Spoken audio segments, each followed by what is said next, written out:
voice. I'm not a public speaker. I am a technologist, but I'll try and explain in 10 minutes as fast as I can what Diamonium actually is. You see here that on the stage, Diamonium is a global peer-to-peer digital cash system. That is exactly what Bitcoin in their white paper wanted to be, a digital cash system. We all know today that basically Bitcoin is not a digital cash system, correct? Yep. So what we're about is basically we have a mission. What we'd like to be is basically a usable cryptocurrency. That's the mission statement, if you want to read it. But we want to be a cryptocurrency that is used by the average person. That's really important. Because the whole premise, or the promise, I should say, of cryptocurrency was that we would have usability around it, that it would become a digital cash system. That has not happened, not with Bitcoin. It hasn't happened with any of the cryptocurrencies that are out there. We have created a financial sector, but we have not created a commercial sector. So we are what we classify as a fourth generation cryptocurrency. If you haven't heard fourth generation, you've probably heard a lot about third generation cryptocurrency. And third generation is pretty much where we have reached the point where we are fast, scalable, and economic enough to actually go to market, which was the vision of Satoshi. Fourth generation is when you add other things outside the box to blockchain technologies like artificial intelligence. I've been fortunate in that space because I've worked for the last 7 years in that area, and getting involved in blockchain technology has only heightened that. We're also a hard fork of Ethereum. Is anybody here owns Ethereum? Okay. So Ethereum's had a bit of a bashing. We've had all the third generation coins coming in. The technologies are fast and scalable, and they do not waste the electricity of Lebanon. And at the end of the day, we have a currency that we think maybe Bitcoin is owned 95% by institutions, but Ethereum is still owned a lot by the tech community, and it has a very large community, and I think really the technology is under attack from companies or cryptocurrencies like EOS and NEO and all the rest of them that are out there. 95% of Diamonium will be owned by basically Ethereum. So if you're an Ethereum owner, you pretty much already own Diamonium. Congratulations. We aim to be government compliant in all jurisdictions. The purpose of that is that if you're not government compliant, we know over the next 2 years there's going to be a cleansing. There's no point setting up a cryptocurrency if you're not going to comply with government rules and regulations. And so we need to be government compliant, but at the same time, we want to be private. How that works is we've achieved that. Private meaning that your next door neighbour cannot see how much money you've got in your bank account. It doesn't contravene any of the privacy laws that are coming out, as you probably know, in Europe and many others. We need to be private, and I think all the currencies that will become private in the future, they're the ones that are going to remain. But at the same time, you need to be government compliant, not private and anonymous, only to your next door neighbours. We needed to create a currency that had commercial stability because, as you all know, volatility in the markets, if you're going to have a usable cryptocurrency, then you need to create a currency that basically you're not arriving to buy a car and it's gone down $5,000 and, oh, I don't have the money anymore. So we need commercial stability for usability. And so we've created a system for that, where whatever you've got inside your wallet, it is a stable currency, and you can find out more about that. I've only got a few minutes. So we also can run other smart coins and assets like Ethereum. Of course, we would not put on 1,000 tokens and rubbish tokens that basically would just bring a bad reputation or bring government authorities and the focus onto the Diamonium network, because I think that would be irresponsible. We are a currency. We're not basically you know, some system where you can launch, let's say, whatever, you know, selling furniture off it. So we are a smart asset. and we have our first asset that's actually launching, which is AI property. AI property is also a sister currency, but it runs off the Diamonium blockchains. And what is AI property? I think you can find out later about that. We also have another gold currency that's actually launching off it as well. We're open source, we're decentralized, we reward contributors, we run as a virtual co-op on the blockchain. We're probably, that I know, the first decentralized banking system that runs as a virtual co-op. Means not a stakeholder system, but rather basically a one member, one vote, one node, one vote system, like a cooperative. So just think of it as a virtual cooperative. We are not a business, we are not a company, we are no different to basically Bitcoin. It's what the law requires us to be in the US and many others. So we are just a decentralized autonomous system. There is no company, there is a foundation. If you own coin, great, that's the same as Bitcoin.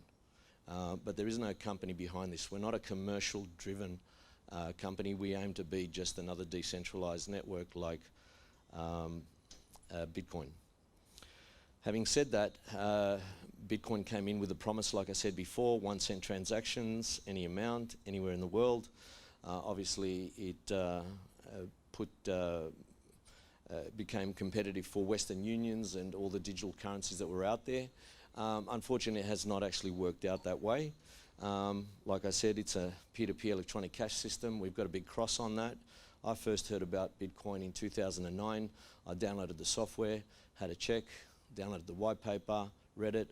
I put a big cross on it myself. I thought decentralization was not going to work.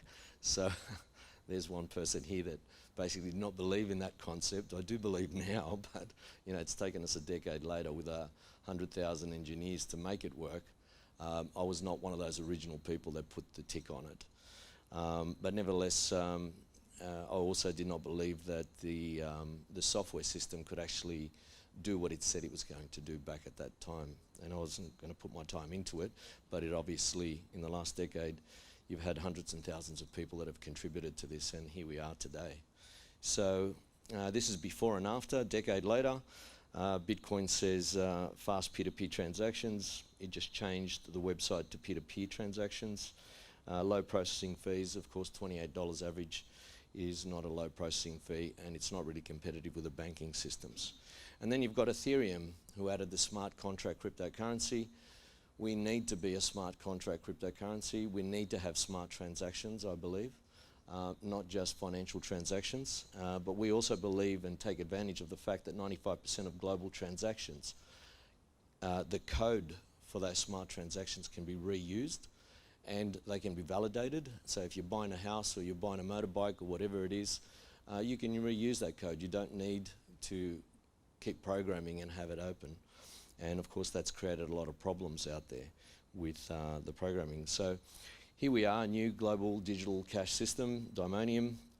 The idea is that it is technologically superior to scale globally, and it's usable for the average person. When we look at our technical ability, you will see here that basically Diamonium against Ethereum, our transactions are under 3 seconds. Visa card does up to 2,400 transactions a second. If Ethereum or Bitcoin were doing that, they'd use the electricity of the planet. We can scale up to about 100,000 transactions. Our fees are only 1 cent. 1 cent is relevant to its country of operation. And of course you have Bitcoin at 45 minutes, 4.49 minutes, Bitcoin Cash, a fork, Litecoin and the rest of it. They really don't compare much. Ripple's a different thing altogether because Ripple is really a wholesale system for banks. Good luck if they make it. We'd like to become a wholesale system for countries because it's ownerless and it's scalable. And if you were to take all the digital transactions of the planet at the moment, they'd go up to about 110,000 transactions per second. So our technology is up there. So why are we forking Ethereum? Does anybody here not know what a fork is? That's okay. A fork is when you take basically the ledger or the account system of a currency and you transplant it on a different software platform. and that's called a hard fork. And we are hard forking Ethereum, and that's why 95% of Diamonium is already owned by the Ethereum network. We're doing that because of the electricity that it wastes. We believe that that's not acceptable. Maybe for Bitcoin it is, but for other currencies, no. And of course, Ethereum is too slow and costly. It can't scale up to be like Visa card. New third generation competition, of course, is going to give it a run for its money. We already have EOS with boxing gloves on as the Ethereum killer. Now we're biting at its legs. So I guess Ethereum, is at the state where it actually wants to fork itself. I don't know if you've heard about that, but the owner or the founder, Vitalik, he's actually thinking of forking himself. And that hasn't happened in our industry before. No, that's not a joke, it's serious. Okay. And Ethereum, of course, is a forkable currency, and so a lot of the first generation currencies, and that means there's more risks of more forks and attacks on Ethereum. And Ethereum, of course, is not government compliant. It really doesn't have any intentions to be that way. It's still in the altruistic state of we'll take down, and be anonymous, and the governments don't control, but they do. And I don't think I want to go up against any of the governments. I don't know about you guys, but if you invest in a cryptocurrency, I think that you want to make sure that it's government compliant. And of course, Ethereum is not private and may breach some laws. So our coin is secure, it's simple, it's speedy, it's scalable, it's smaller fees than the banks, and of course it's social. Our app has to be easy, and it is. And the way that we operate is no different to a PayPal or anything that's easy out there in the market. And of course, the most important thing is to take it to the market where you can actually trade with it, because if you're not trading with it, then the whole promise of the whole industry, it means nothing. And if you know now that in the last couple of months, Bitcoin was 36% and of the market, and now it's risen to past 50% of the market, and it's still going up. A lot of the tokens, I believe, are going to get wiped out over the next couple of years. A lot of them should not even be tokenized. A lot of those token systems should not have even been decentralized, because they don't need a decentralized model. So the objective for us is to become the most usable. We don't do mining. We don't need it. That's a game that was started off 10 years ago. Good for Bitcoin, but we don't need mining. We basically propagate ourselves in the marketplace through rewarding businesses that join, users that join up, and people who refer other people, and so forth and so forth. So you can find out more about that. We also believe that the future of retail currency is actually upon us.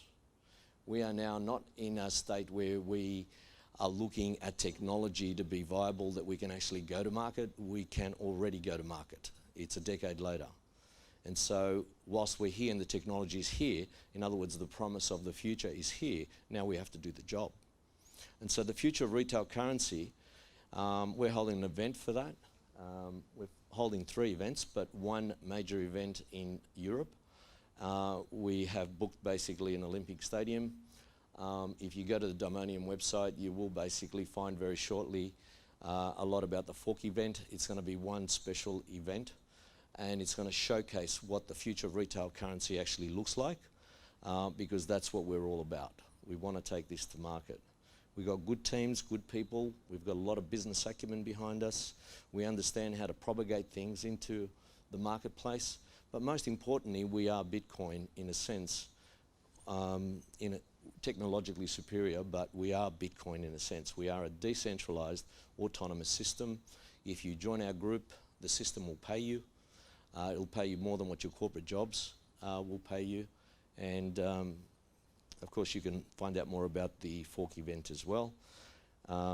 There's a stadium, largest crypto event, and this is our first global property blockchain that's going to run off the Diamonium blockchain. And this is really, have you heard of RP data? Anybody? So it's real estates are giving data to central authorities, and then they're selling it back to them. And so what we're doing is decentralizing data. Data is a great system for the blockchain. It was part of the reason why we got involved in the cryptocurrency in the first place. So thank you very much. And